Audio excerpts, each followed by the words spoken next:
नमस्कार मेरी प्यारी लॉयल फैमिली, मैं हूं मिस्टर हेल और आज के पॉडकास्ट में आपके लिए प्रेत विवाह की एक बहुत ही डरावनी कहानी लेकर के आ चुका हूं। अक्सर हम कहते हैं शादी को जीवन का सबसे पवित्र बंधन माना जाता है, जहां दो आत्माएं एक होकर एक नया जीवन शुरू करती हैं। लेकिन अगर ये बंधन किसी इंसान के साथ नहीं बल्कि एक प्रेत के साथ जुड़ जाए तो क्या होगा? क्या होगा जब मांग में सिंदूर डलवाने वाली दुल्हन इंसान न होकर एक ऐसी आत्मा हो जो अधूरी मृत्यु के बाद बदले की आग में जल रही हो? ये कहानी है एक परंपरा की जो विवाह से नहीं बल्कि मृत्यु से जन्मी है, एक प्रेम की जो मोक्ष नहीं बल्कि बंदिशें लाती है, और एक बारात की जो 7 फेरों में नहीं बल्कि आत्माओं के अंत में खत्म होती है। ये कहानी है शिवराजपुर से शुरू हुई एक शादी की जो पीपल की जड़ों से बंधी और हर पीढ़ी में एक नई दुल्हन को खींच ले गई। इस विवाह में बैंड नहीं बजते, रोशनी नहीं जलती, सिर्फ चीखें होती हैं और बारातियों की जगह आत्माएं चलती हैं। प्रेत की शादी जब शुरू होती है तो गांव के दरवाजे खुद ब खुद बंद हो जाते हैं और तब शुरू होता है आत्माओं का अग्निपथ। शिवराजपुर गांव की गलियां अक्सर खामोश रहती थी, लेकिन आज कुछ अजीब था। गांव के उत्तर में स्थित पुराना पीपल का पेड़ हल्के से हिल रहा था, जबकि हवा थमी हुई थी। लोग मानते थे कि उस पेड़ पर कोई आत्मा रहती है, लेकिन समय के साथ सबने इसे गांव की पुरानी कहानी मानकर भुला दिया था। गांव में एक लड़का रहता था, नाम था रघुवीर। साधारण परिवार से था, खेती करता था और अपने बूढ़े माता पिता का सहारा था। उसका स्वभाव शांत था, लेकिन आंखों में हमेशा एक अजीब सी बेचैनी रहती थी। उसकी उम्र 26 के करीब थी, मगर अब तक उसकी शादी नहीं हुई थी। रिश्ते आते मगर हर बार कोई अनहोनी हो जाती या लड़की वाले मना कर देते। एक रात रघुवीर खेत से देर तक लौट रहा था। उसे लगा जैसे कोई पीछे से आवाज दे रहा हो, लेकिन उसने ध्यान नहीं दिया। पीपल के पेड़ के पास से गुजरते हुए उसकी नजर एक औरत पर पड़ी जो सफेद साड़ी में पेड़ के नीचे बैठी थी। सिर झुका हुआ था और लंबे बाल जमीन तक फैले थे। रघुवीर रुक गया, उसके पैरों में जैसे जान नहीं रही। आंखें फैल गई, लेकिन वो औरत अचानक उठी और बोली, तुम मेरी तलाश में हो ना? रघुवीर को कोई जवाब नहीं सूझा, वो कुछ कह नहीं सका। औरत ने हाथ बढ़ाया और बोली, मैं तुम्हारे साथ चलूंगी, मेरी शादी अधूरी है। रघुवीर की सांसें तेज हो गई, लेकिन उसने खुद को संभाला और बोला, चलो। वो बिना कुछ पूछे उस औरत को अपने घर ले आया। माँ बाप सो चुके थे। औरत ने कहा, सुबह सूरज उगने से पहले मेरी मांग में सिंदूर भर देना, फिर सब कुछ ठीक हो जाएगा। रघुवीर मान गया। रात भर नींद नहीं आई। सुबह वो जल्दी उठा और मंदिर गया, पूजा की और घर लौटकर जैसे ही सूरज की पहली किरण अंदर आई, उसने उस औरत की मांग में सिंदूर भर दिया। तभी बाहर भयानक चीख सुनाई दी, लेकिन रघुवीर के कान सुन्न हो चुके थे। औरत मुस्कुराई और बोली, अब तुम मेरे हो। उस दिन से रघुवीर बदल गया। वो कम बोलता, खाने में कुछ खास पसंद करने लगा और रात को घर से बाहर चला जाता। गाँव के लोग कहते उसकी आंखों में अब अजीब चमक होती है। कुछ कहते वे दोनों रात को श्मशान के पास देखे गए हैं। एक दिन गांव के पुजारी आए और बोले, ये औरत इंसान नहीं है, ये वही आत्मा है जो पीपल के पेड़ पर बरसों से है, जिसने पहले भी 3 युवकों को अपना पति बनाया था और फिर उनका शव गांव के कुएं में मिला था। रघुवीर की मां डर गई। उन्होंने बेटे को समझाया, मगर वह बोला, ये मेरी पत्नी है, कोई कुछ नहीं कहेगा। पुजारी ने हवन किया पेड़ के नीचे, मगर हवाएं तेज होने लगी। आसमान काला हो गया और उसी रात गांव के बीचों बीच चीखों का तूफान उठ गया। रघुवीर की झोपड़ी जल चुकी थी, लेकिन उसमें से कोई बाहर नहीं आया। सुबह गांव वाले पहुंचे तो वहां राख में सिंदूर और चूड़ियों के टुकड़े पड़े थे, मगर रघुवीर का कोई निशान नहीं था। लेकिन उस पेड़ पर एक जोड़ा लटक रहा था, जैसे 2 आत्माएं अब कभी अलग नहीं होंगी। शिवराजपुर गांव की घटना के बाद समय जैसे थम सा गया था। रघुवीर की झोपड़ी की राख अब भी वैसी ही थी। लोग उस ओर देखने से डरते थे। पीपल का पेड़ अब पहले से ज्यादा काला और सूखा दिखता था। उसकी शाखाएं ऐसे झूलती थी जैसे किसी को बुला रही हो। गांव के बाहर बसे एक दूसरे गांव का नाम था हरसिनपुर। वहां एक लड़की रहती थी, नाम था मंजरी। सुंदर थी, मगर स्वभाव में एक ठहराव था। उसकी आंखों में जैसे कोई छिपी हुई पीड़ा थी। वह किसी से ज्यादा बात नहीं करती थी, बस मंदिर जाती और घर लौट आती। एक रात मंजरी के सपने में एक अजनबी आया। वो रघुवीर था। उसके कपड़े राख से सने थे और आंखें खाली थी। वो बोला, मेरी पत्नी अब तुम्हें चाहती है, तुमसे उसका कोई रिश्ता अधूरा है। मंजरी की आंख खुली तो उसकी हथेली पर सिंदूर की एक लकीर बनी थी जो उसने कभी नहीं लगाई थी। उस दिन के बाद मंजरी बदलने लगी, उसके चेहरे पर उदासी छा गई। वह रात में नींद में चलती मंदिर की घंटी खुद बजती और मंजरी की आंखें लाल हो जाती। उसकी माँ ने तांत्रिक को बुलाया। तांत्रिक ने देखा और बोला, इसमें आत्मा का असर है, मगर ये आम आत्मा नहीं, ये एक परेत है और ये अब मंजरी को दुल्हन बना चुकी है। तांत्रिक ने उसे मंत्र दिया मगर चेताया, इस आत्मा का नाम नहीं लेना। उसकी नजर सीधी आत्मा से जुड़ती है, अगर कोई उसका नाम लेगा तो उसके घर में मौत दस्तक देगी। मंजरी को घर में बंद कर दिया गया, लेकिन जिस रात को तांत्रिक पूजा करने आया उसी रात मंजरी ने खुद अपने दरवाजे खोले और बिना किसी आवाज के जंगल की ओर चली। पीपल के पेड़ के नीचे पहुंचकर वो वहां बैठ गई और धीरे धीरे गाने लगी, वही गाना जो रघुवीर की आत्मा ने सुनाया था। अचानक हवाएं चलने लगी और मंजरी के बाल खुद ब खुद खुल गए। उसके शरीर से धुआं निकलने लगा और उसकी आंखें अब काली हो चुकी थी।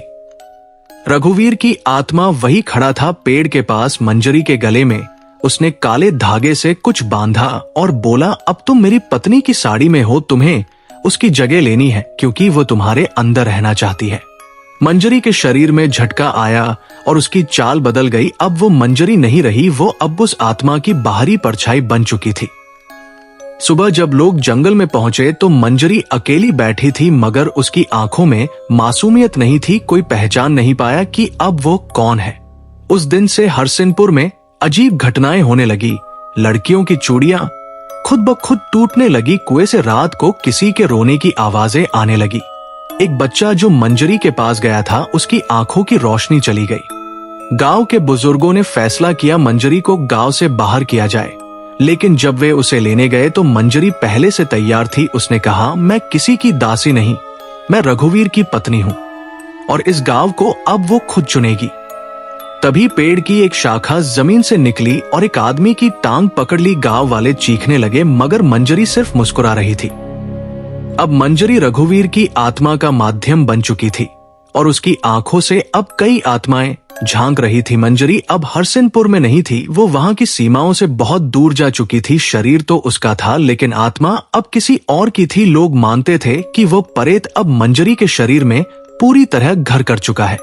दक्षिण दिशा की ओर एक पुराना श्मशान था जो बरसों से वीरान पड़ा था। वहां किसी की चिता नहीं जलती थी क्योंकि गांव वालों का मानना था कि वहां अंतिम संस्कार करने से मृत आत्मा चैन से नहीं सो पाती। मगर अब उस श्मशान में हर रात कोई दीपक जलता था। किसी ने देखा कि सफेद साड़ी में कोई स्त्री रात के तीसरे पहर वहां बैठी रहती थी। सामने एक अधजली चिता थी और उस पर किसी का नाम खुदा हुआ था। लोगों को समझ नहीं आया ये नाम किसका है, क्योंकि उस नाम को कोई नहीं पढ़ सका। हर बार जब कोई उसे देखने गया तो उसकी आंखें बंद हो गई या वो पागल हो गया। एक रात वो श्मशान फिर से जिंदा हुआ। उस रात पूर्णिमा थी और मंजरी वहां खड़ी थी। चारों ओर काले कपड़ों में छायाएं बैठी थी, जिनके चेहरों पर न आंख थी न होंठ, फिर भी वे सब गा रही थी। श्मशान में वरमाला की तैयारी थी। मंजरी के सामने रघुवीर की आत्मा थी जो अब आग से बनी एक परछाई में बदल चुकी थी। वह बोला, आज तेरा शरीर मेरा वर है, लेकिन मेरी आत्मा अब तीसरे को चाहिए, उसे बुलाना पड़ेगा। मंजरी बोली, मैं तैयार हूं, तुम कहो किसे लाना है।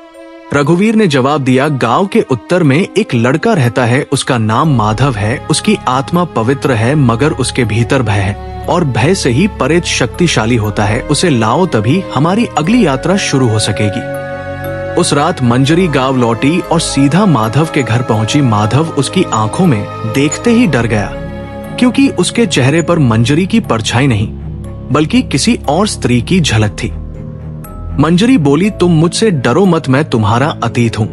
मेरी शादी तुमसे तय थी, मगर तुमने वादा तोड़ा था। मैं अब दोबारा जीवित हुई हूं और अब तुमसे विवाह कर मेरा अधूरा संस्कार पूरा करूंगी। माधव डर के मारे अपने कमरे में छिप गया, लेकिन जैसे ही रात का तीसरा पहर शुरू हुआ, दरवाजे अपने आप खुलने लगे। घर की दीवारों से खून रिसने लगा और घर की छत से उल्टी लटकी एक लड़की दिखाई दी जो बार बार कह रही थी, चलो वरमाला का समय हो गया है। माधव बेहोश हो गया और अगली सुबह गांव के बाहर श्मशान में उसकी आंखें खुली सामने मंजरी खड़ी थी, उसके हाथ में माला थी और चारों ओर आग का घेरा। वरमाला के लिए श्मशान में रचे गए मंडप में अब कोई पुजारी नहीं था, वहां सिर्फ आत्माएं थी जो तालियां बजा रही थी और मंत्र गा रही थी। माधव ने जैसे ही माला पहनाई, उसके शरीर से काले धुएं की लहर उठी और वह एकदम शांत हो गया। उसकी आंखें अब खाली हो चुकी थी। अब मंजरी के पास दो आत्माएं थी, एक रघुवीर और एक माधव। मगर कहानी यहां नहीं रुकी, क्योंकि मंजरी ने कहा, अब मैं शरीर छोड़ूंगी और इस बार किसी मासूम बच्ची में प्रवेश करूंगी ताकि ये विवाह श्रृंखला कभी न टूटे। गांव में जो डर बनकर फैला था, अब वो सिर्फ अफवाह नहीं रह गया था। रघुवीर की आत्मा अब मंजरी के शरीर के जरिए कई आत्माओं को अपना बना चुकी थी। माधव अब इस दुनिया का नहीं रहा था, लेकिन उसकी आंखें अब भी हर रात गांव के कुएं में चमकती थी। पश्चिम दिशा में एक गांव था, नाम था बड़ा गांव। वहां एक साधारण किसान की 7 साल की बेटी थी, नाम था लाली। वो बहुत शांत और मासूम थी, मगर उसकी आंखों में एक दिन अचानक बदलाव आया। वो मंदिर की मूर्ति के सामने जाकर बोली, मुझे सिंदूर दो, मैं दुल्हन बनूंगी। लोग हंसे, मगर उसकी मां डर गई, क्योंकि रात को वो लाली को नींद में चलते देखती और वो हमेशा उसी दिशा में जाती थी जहां शिवराजपुर था। एक रात लाली घर से गायब हो गई। जब उसे ढूंढा गया तो वो पीपल के उसी पेड़ के नीचे पाई गई जो कभी रघुवीर का आखिरी ठिकाना था। उसके हाथ में चूड़ियां थी और मांग में सिंदूर लगा था। वो जोर जोर से गा रही थी, बारात आ रही है, बारात आ रही है। लाली अब बच्ची नहीं रह गई थी, उसकी हंसी में अब सन्नाटा था, उसकी आंखों से अब कोई और बोलता था। गांव के एक तांत्रिक ने कहा, ये वही आत्मा है जिसने मंजरी को अपनाया था। अब वो लाली के शरीर में है और जल्द ही वो पीपल के नीचे एक नई बारात बुलाने वाली है। रात के तीसरे पहर पीपल के नीचे शादी की तैयारियां हुई। बिना इंसानों के वह जगह सजी हुई थी। पेड़ की शाखाएं माला बन चुकी थी और जमीन पर कोई मंत्र लिखे गए थे जिनका अर्थ कोई नहीं समझ सका। तभी वहां हवा में कुछ बदलने लगा, आसमान से राख गिरने लगी और उस राख के बीच मंजरी की आत्मा दिखाई दी, जो अब लाली के चारों ओर चक्कर काटने लगी। लाली बोली, मेरी बारात आएगी जिसमें इंसान नहीं आत्माएं होंगी, और मेरा वर कोई पुरुष नहीं बल्कि वह है जो 100 मौतों का अंत बन चुका है। उस रात गांव में कई लोगों ने अपने बच्चों की चीखें सुनी, लेकिन जब दरवाजा खोला गया तो वहां सिर्फ राख और चूड़ियों के टुकड़े मिले। पीपल अब खून रिसता था, उसकी छाल से शंख की आवाज आती थी, जैसे कोई श्मशान की बारात निकाल रहा हो। गांव के 4 लोग जो पीपल को जलाने की योजना बना रहे थे, अगली सुबह उनके सिर पेड़ की जड़ों में उल्टे लटके हुए मिले। उनकी आंखें खुली थी और जुबान पर सिर्फ एक नाम लिखा था, शादी। तब गांव के बुजुर्गों ने कहा, ये विवाह कभी नहीं रुक सकता, ये हर पीढ़ी में किसी न किसी रूप में दोहराया जाएगा। अब लाली की आत्मा शिवराजपुर के बाद हर गांव में जाती थी, वहां किसी न किसी मासूम को दुल्हन बना देती और फिर वहां पीपल का पेड़ उगाता। विवाह अब एक परंपरा नहीं रह गया था, वो एक श्राप बन चुका था। पीपल के पेड़ हर गांव में उगते जा रहे थे और हर बारात में इंसान नहीं आत्माएं शामिल होती थी। अब तक 7 पीपल उग चुके थे और 7 लड़कियां लापता हो चुकी थी, जिनमें से किसी की भी बॉडी नहीं मिली, सिर्फ उनकी चूड़ियां और सिंदूर की रेखाएं बची थी। लाली अब उस आत्मा का सबसे गहरा रूप बन चुकी थी। उसके शरीर में अब मंजरी और रघुवीर दोनों थे, मगर अब वो खुद से भी बड़ी शक्ति बन चुकी थी। उसने अब एक योजना बनाई। उत्तर दिशा में एक कस्बा था, नाम था सोनापुर। वहां एक बड़ा स्कूल था और स्कूल के पास एक पुराना कुआं था जिस पर कभी किसी ने ध्यान नहीं दिया था। एक दिन लाली वहां गई और कुएं में झांका। उसकी आंखें पूरी तरह काली हो गई और उसने कहा, यही मेरा आखिरी फेरा होगा। उस रात सोनापुर स्कूल में जो भी बच्चा सोया, उसने एक ही सपना देखा, एक काली दुल्हन जो कहती थी, तेरा नाम मेरी मांग में लिखा है। सुबह 5 बच्चे बेहोश मिले और उनकी हथेलियों पर लाल निशान बने थे। किसी को समझ नहीं आया ये किस चीज के हैं। सोनापुर के पंडित को बुलाया गया, जिसने कहा, ये आत्मा अब फेरे पूरे कर रही है, ये 8वां और आखिरी फेरा है। इसके बाद ये आत्मा मुक्त नहीं होगी, बल्कि वो किसी और रूप में लौटेगी। लाली ने आखिरी बार पीपल के नीचे मंडप सजवाया। इस बार वो खुद नहीं बैठी, उसने एक आईना रखा और आईने में कोई दूसरी लड़की बैठी हुई थी। ये लड़की कोई और नहीं, खुद लाली का बचपन था जो अब उसकी जगह लेने आया था। आत्मा अब खुद को अपने बचपन में समर्पित करने वाली थी। जब आखिरी फेरा शुरू हुआ तो आसमान काला हो गया, पीपल की जड़ें ऊपर उठ गई और जमीन कांपने लगी। फेरों के बीच हर आत्मा जो पहले दुल्हन बनी थी वे सब आकर बैठ गई। उनकी आंखें बंद थी और वे सब एक सुर में गा रही थी। जब लाली ने 7 फेरे पूरे किए और 8वां फेरा शुरू किया तभी आईने में से एक लड़की बाहर निकली जो लाली जैसी दिखती थी, लेकिन वह आत्मा से रहित थी। लाली बोली, ये मेरा अंतिम शरीर है और इसके बाद मैं किसी में प्रवेश नहीं करूंगी, लेकिन मेरी याद हर पीपल में जिंदा रहेगी। फेरा पूरा हुआ तो पीपल खुद आग में बदल गया। सोनापुर के लोगों ने उस जगह को मिट्टी से ढक दिया, मगर सालों बाद उसी जगह एक पीपल फिर से उगाया। लोग कहते हैं अगर वहां खड़े होकर आंखें बंद करो तो एक लड़की की धीमी आवाज आती है। कहते हैं हर आत्मा को एक दिन शांति मिलती है, मगर कुछ रिश्ते ऐसे होते हैं जो सिर्फ जन्मों के नहीं मृत्यु के बाद भी चलते हैं। परेत की ये शादी सिर्फ एक प्रथा नहीं, एक शाप बन चुकी है जो पीढ़ियों तक चलती रहेगी। आज भी जब किसी गांव में अचानक पीपल का पेड़ उगाए और उसकी जड़ें खून में भीगी हो तो समझ लेना वहां पर फिर एक दुल्हन तैयार की जा रही है। लोग कहते हैं आत्माएं लौटती नहीं, मगर जिनकी शादी अधूरी रह जाए वो कभी नहीं जाती। इस कहानी में जो गया वो कभी वापस नहीं आया और जो बचा वो अब भीतर से खाली हो चुका है। अगर कभी रात के तीसरे पहर तुम अकेले हो और तुम्हें लगे कि कोई तुम्हें वरमाला देने आ रहा है तो भाग जाना, क्योंकि वो परेत की शादी का आखिरी फेरा हो सकता है और तुम उसके अंतिम वर बन सकते हो। और उम्मीद करता हूं कि शायद ये कहानी आपको काफी पसंद आई होगी। दोस्तों, मैं जानता हूं कि आप ऐसी काफी सारी हॉरर स्टोरी सुनते होंगे, लेकिन वह सभी कहानियां जैसा मैंने आपको पहले बताया केवल कल्पनाओं पर आधारित होती है। और यहाँ पर मैं आपको जो स्टोरी सुनाता हूँ वो रियल अनुभव से जुड़ी हुई होती है। मैं बिना किसी लाग लपेट के जैसी स्टोरी होती है सम टू सम आपको वैसे ही सुनाने की कोशिश करता हूँ। बाकी आपको अगर कुछ वीडियो में कमी लग रही है तो मुझे आप कमेंट बॉक्स में बिना किसी झिझक के अपना छोटा भाई समझ के अपनी कोई राय देनी हो, अपने कोई विचार साझा करने हो तो बेझिझक कीजिए। मैं उन पर पूरी तरह से अमल करने का प्रयास करूंगा। तब तक के लिए नेक्स्ट स्टोरी का वेट कीजिए। अपना ख्याल रखिए और दूसरों का भी ख्याल रखिए।